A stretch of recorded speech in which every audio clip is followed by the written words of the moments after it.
कुत्र्याला एक भाकरी खाऊ घालण्याचे 8 फायदे. मित्रांनो, आजची कथा तुम्हाला नक्कीच विचार करायला भाग पाडणार आहे. या कथेमध्ये मी तुम्हाला कुत्र्याबद्दल सांगणार आहे. अनेकदा आपण बऱ्याच ठिकाणी कोणालाही काहीही वाईट साईट बोलायचं असेल तर कुत्र्याचं नाव घेऊन बोलत असतो. कोणाला शिवी द्यायची असेल तर कुत्र्याचं नाव तोंडावर येतं. शिवी आपण माणसाला देतो, परंतु नाव मात्र कुत्र्याचं खराब होत असतं. मग खरंच कुत्रा इतका नीच प्राणी आहे का? आपण त्याला कधीही काहीही खाऊ घालण्याच्या बाबतीत कधीच विचार केला नाही. मग तो कितीही दिवसांचा उपाशी आपल्या द्वारावर उभा असेल, आपण त्याला एक भाकरी खायला घातली नाही, परंतु शिव्यांमध्ये किंवा कोणालाही वाईट साईट बोलताना त्याचं नाव घेताना मात्र आपल्याला शरम वाटत नाही. मित्रांनो, तुम्हाला माझी विनंती आहे की तुम्ही 5 मिनिटं नक्की काढा आणि ही कथा पूर्णपणे ऐका. माझी आशा आहे नक्कीच तुमचे विचार बदलतील. एका कुत्र्याने त्याच्या जीवनाचे मनोगत काही अशा प्रकारे सांगितले आहे. हे मनुष्यांनो, आमच्यावर दया करा. आमचा कोणताही घर नाही, आम्हाला कोणताही आश्रय नसतो. कमावून खाणं आम्हाला माहीत नाही. आम्हाला वस्त्र परिधान करण्याचे सुद्धा ज्ञान नाही आणि म्हणूनच थंडी, गरमी आणि पावसामध्ये सुद्धा आम्ही तसेच फिरत असतो. आम्हाला वाचता लिहिता येत नाही. तुमच्या प्रकारे शिस्त म्हणजे काय हे आम्हाला माहीत नाही. आम्हाला तुमच्यासारखं बोलता येत नाही. हे आमचं दुर्भाग्यच आहे, परंतु आम्हाला तुमच्यासारखी भूक सुद्धा लागत असते. मार लागल्यावर तुमच्यासारखी आम्हाला पीडा सुद्धा होत असते. आम्हाला तुमच्यासारखं रडू सुद्धा येत असतं. फक्त या 3च कामांमध्ये आम्ही तुमची बरोबरी करू शकतो आणि म्हणूनच तुम्ही आमच्यावर दया दाखवा. आम्हाला आणखी कष्ट देऊ नका. देवाने तर तसंही आम्हाला या पृथ्वीवर कष्ट सहन करण्यासाठीच पाठवले आहे. त्यात भरीसभर तुम्ही सुद्धा आम्हाला त्रास देत असता. आम्ही तुमच्यासारखे मनुष्य नाही, आम्ही मुके प्राणी आहोत. जेव्हा आमचा जन्म झाला तेव्हा आमचे डोळे कान बंद होते. जसा तुमचा जन्म झाल्यावर आनंद उत्सव साजरा केला जातो, वेगवेगळ्या प्रकारचे पक्वान्न शिजवले जातात, परंतु आमच्या जन्मावर असं काही झालं नाही. आम्ही ज्या अंथरुणावर जन्माला आलो ते कापसासारखे नरम तर होतं. थंडी तर बिलकुल लागत नव्हती. मी असाच विचार करत होतो की मी कुठल्या तरी मोठ्या घरात जन्माला आलो आहे. परंतु जेव्हा आमचे डोळे उघडले तेव्हा मी पाहिलं की आमची आई, जिला तुम्ही कुत्रीण म्हणता, ती तिच्या 4 पिल्लांना छातीला लावून एका राखेच्या ढिगाऱ्यावर पडलेली होती. आम्ही 4 भाऊ होतो. बाकी 3 भाऊ तर लाल आणि सफेद रंगाचे होते आणि मी काळा होतो. सर्वात छोटा मीच होतो आणि म्हणून कमजोर सुद्धा होतो. आमची आई आम्हाला जास्त वेळ देऊ शकत नव्हती, कारण तिला सुद्धा तिच्या भोजनाची व्यवस्था करायची होती. जर तिने काही खाल्लेच नसते मग आम्हाला दूध कुठून मिळालं असतं. तिच्या एकावर आम्ही 4 जण निर्भर होतो. ती एकटी अन्न शोधत इकडे तिकडे भटकत असायची. कधी अन्न भेटायचं तर कधी नाही, परंतु ती नेहमी आम्हा 4घांची खूप चांगल्या प्रकारे काळजी घ्यायची. ती पूर्ण रात्रभर जागी राहून पूर्ण गावाची रखवाली करायची. दुसऱ्या गावातील कुत्रे सुद्धा आमच्या आईच्या भीतीमुळे आमच्या गावात येऊ शकत नव्हते. गावातील कुठल्याही शेतकऱ्याच्या शेतामध्ये जर कुठला प्राणी त्याचं पीक खाण्यासाठी येत असेल तर आमची आई त्याला पळवून लावायची. गाववाल्यांसाठी इतकं सर्व करून सुद्धा कोणीही गावातील व्यक्ती आमच्या आईला स्वयच्छेने भोजन देत नव्हता. नेहमी आमच्या आईला अन्न चोरून किंवा हिसकावून घेऊन जावं लागायचं. कित्येक वेळा लोकांनी तिला काठ्यांनी मारून पळवून सुद्धा लावले आहे. त्या दिवशी बिचारी उपाशी भुकेच्या आगीने जळत राहायची. शेवटी भूक तर आम्हाला तुमच्यासारखीच लागत असते. वर त्यात भरीसभर तिला तिच्या 4 मुलांची सुद्धा चिंता असायची. जेव्हा भूक तिला शांत बसू देत नव्हती आणि गाववाल्यांच्या हृदयाला सुद्धा तिला पाहून पाझर फुटत नव्हता, तेव्हा नाईलाजाने तिला लोकांच्या घरांमध्ये चोरून घुसावं लागायचं आणि खाण्यायोग्य एखादी गोष्ट मिळाली तर ते खाऊन पोटाची आग शांत करावी लागायची. कित्येक वेळा लोक तिला खाण्याची वस्तू घेऊन जाताना पाहून तिच्या मागे काठ्या घेऊन लागायचे. काही निर्दयी लोक तिला घराच्या आतमध्ये बंद करून बेदम मारायचे. आमच्या आईचे खूप वाईट हाल करायचे. तिने कोणाचं काय बिघडवलं होतं? फक्त स्वतःच्या पोटाची भूक शांत करण्यासाठी अन्नच तर चोरलं होतं.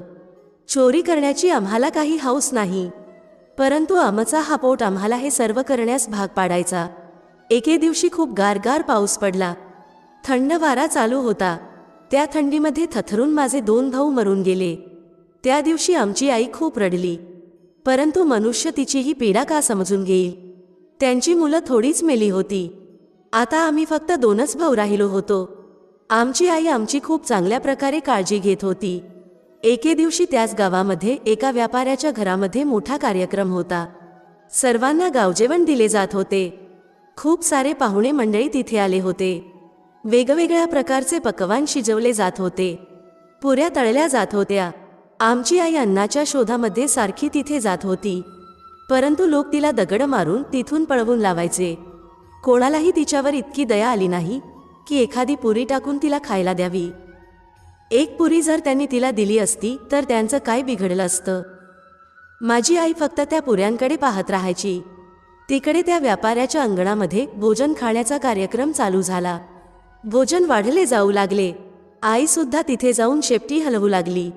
जेवण वाढणारा माणूस जेव्हा काही कामानिमित्त तिथून बाजूला गेला तेव्हा माझी आई हळूच दबक्या पावलांनी त्या पुऱ्यांजवळ पोहोचली. ती पुऱ्यांजवळ जशी पोहोचली तेव्हा चारी बाजूने तिला हाड हाड हाड असा आवाज ऐकू येऊ लागला. हा आवाज ऐकून आई खूपच घाबरली. 2-3 जण लाठ्या घेऊन तिच्या दिशेने जोरात धावत येऊ लागले. माझी आई घाबरून तिथून पळू लागली. परंतु तिथून पळून जाण्याचा तिला कोणताही मार्ग दिसत नव्हता. तेव्हा नाईलाजाने आई जिथे लोक जेवत होते त्यांच्यावरून उडी मारून तिथून पळून गेली. माझी आई तिथून पळून जाऊन एवढी हैराण झाली नव्हती जेवढं मागे वळून पाहिल्यावर ती हैराण झाली. जे लोक तिथे भोजन करत होते ते सर्वजण उठले. त्यांनी ते भोजन तसेच ठेवले आणि म्हणू लागले की कुत्रा ओलांडून गेला आहे म्हणून हा भोजन दूषित झाला आहे. सर्वजण एकमेकांना विचारू लागले होते की आता काय करायचं? अन्न तर सर्व खराब झाला आहे. बिचारा व्यापारी जोरजोरात रडू लागला. काही लोक तर असं सुद्धा म्हणत होते की कुत्रिणीने अन्न ओलांडल्यामुळे ते अन्न दूषित कसं झालं? तिने त्या अन्नामध्ये तिचा तोंड थोडीच घातला आहे. फक्त ती अन्न ओलांडून तर गेली आहे.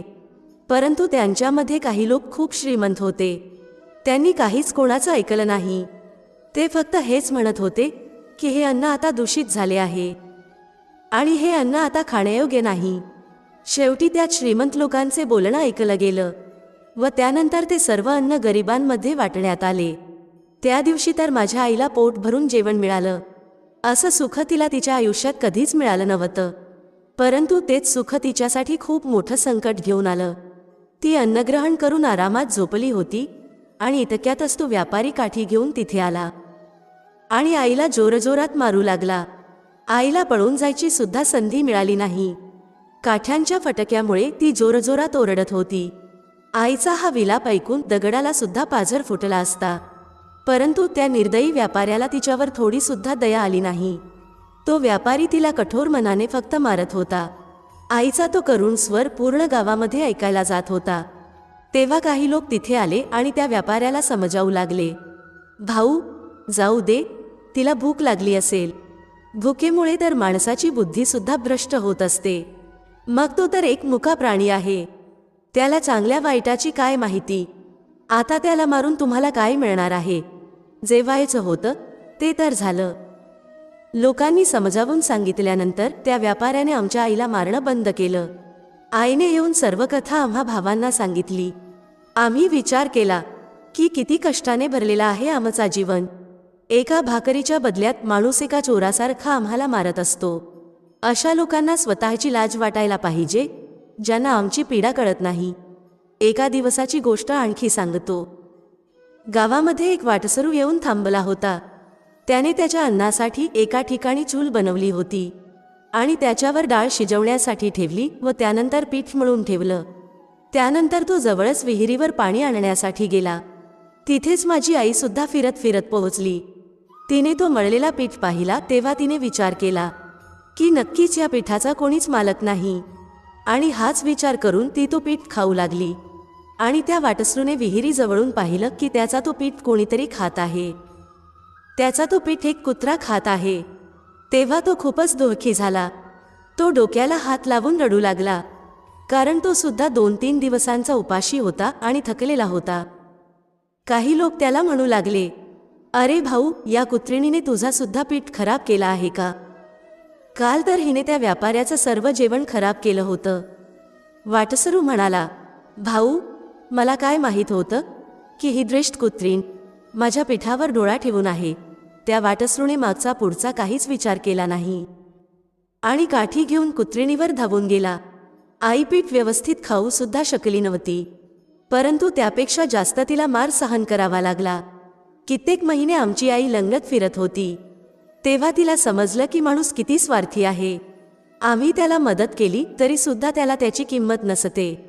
परंतु आमच्यामध्ये ही कमी आहे की आम्ही सुद्धा त्याच स्वार्थी लोकांमध्ये राहू इच्छित आहोत.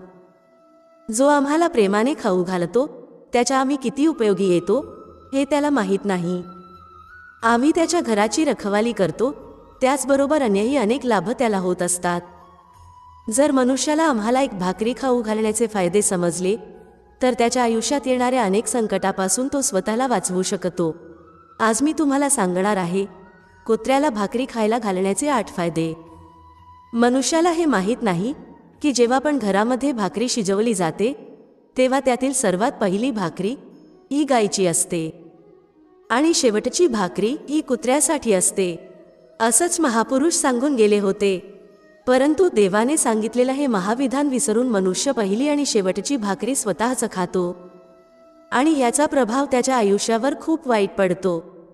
चला जाणून घेऊया कुत्र्याला भाकरी खाऊ घालण्याचे फायदे. मित्रांनो, असं म्हणतात की कुत्र्याला भाकरी खाऊ घातल्याने मनुष्याच्या जीवनावर पडणाऱ्या ग्रहदोषांपासून त्याची मुक्तता होते. पहिला फायदा, कुत्र्याला भाकरी खाऊ घातल्याने शनीचा नकारात्मक प्रभाव कमी होतो. असे म्हणतात की जेव्हा शनिग्रह त्याची कुदृष्टी टाकत असतो तेव्हा माणूस बर्बाद होऊन जातो. ज्या माणसावर त्याची कुदृष्टी पडते तेव्हा त्याचे व्यवस्थित चालणारे काम सुद्धा बिघडू लागतात. तो आर्थिक तंगीचा शिकार बनतो. त्या स्थितीमध्ये जर माणसाने कुत्र्याला भाकरी खाऊ घातली तर त्याच्यामध्ये शनीचा प्रभाव खूप मोठ्या प्रमाणात कमी होतो. दुसरा फायदा, कुत्र्याला भाकरी खाऊ घातल्याने भाग्य तुमच्या बाजूने होतो. तुमच्या घरातील नकारात्मक शक्ती नष्ट होते. नंबर 3, कुत्र्याला भाकरी खाऊ घातल्याने माता लक्ष्मी प्रसन्न होते आणि तुमच्या घरात धनदौलतीची कधीच कमतरता भासत नाही. नंबर 4, कुत्र्याला भाकरी खाऊ घातल्याने तुमच्यावर कधीच कर्ज चढत नाही आणि जर तुम्ही आधीच कर्जदार असाल तर त्यापासून सुद्धा मुक्तता होत असते. 5वा फायदा आहे, कुत्र्याला सकाळ संध्याकाळ भाकरी खाऊ घातल्याने तुमचा व्यापार अधिक पटीने वाढू लागतो. नंबर 6, कुत्र्याला भाकरी खाऊ घातल्याने तुमच्या आयुष्यामध्ये वाढ होत असते आणि अडकलेले पैसे सुद्धा परत मिळू लागतात. नंबर 7, कुत्र्याला भाकरी खाऊ घातल्याने नेहमी तुमचं स्वास्थ्य, तुमचं आरोग्य चांगलं राहतं आणि मानसिकदृष्ट्या तुम्ही मजबूत राहता. तुमचं मन नेहमी उत्साही राहतं. चांगले विचार नेहमी तुमच्या मनामध्ये येत राहतात. नंबर 8, कुत्र्याला भाकरी खाऊ घातल्याने देव तुमच्यावर सदैव प्रसन्न राहतो, कारण देवाला सर्व प्राण्यांची, सर्व जीवांची चिंता असते आणि जो सर्व प्राण्यांवर, सर्व जीवांवर दया दाखवत असतो, देव सुद्धा अशा मनुष्यावर नेहमी प्रसन्न असतो.